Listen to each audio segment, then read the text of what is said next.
Da oggi nel piano secondo viene attivato il Covid Hotel, che è per pazienti che non hanno problemi di salute, si chiama Covid, però che son positivi.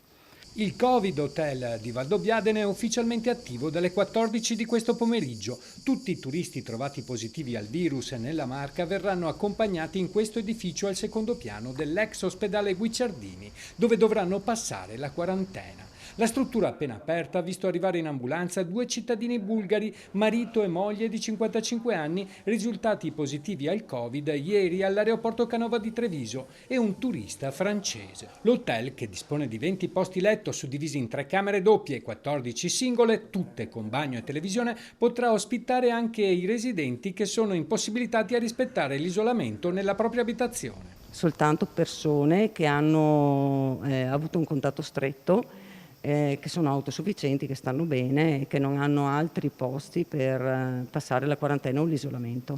Il personale di controllo sarà presente giorno e notte portando i pasti agli ospiti e effettuando le pulizie e le attività di sanificazione ambientale. Cerchiamo di dare il più comfort possibile a queste persone, perché sono persone in salute, che stanno bene, che sono obbligate a rimanere chiuse in una stanza, per cui cerchiamo di alleggerire il più che possiamo il loro soggiorno. Da novembre a fine marzo al quarto piano del Guicciardini era presente il reparto di centro accoglienza Covid, attualmente è in stand-by ma riutilizzabile in caso di necessità. Nel piano sono passate più di 200 persone. Ho un grandissimo bel ricordo di tanti giovani e tante ragazze che entravano al mattino, tornavano fuori di notte stremate, ma con la soddisfazione di aver lavorato per le comunità. Credo che sia un orgoglio per Valdobbiadene, per tutto il personale medico e infermieristico, per i volontari, per gli operatori delle varie associazioni, aver saputo ancora una volta dare risposta pronta,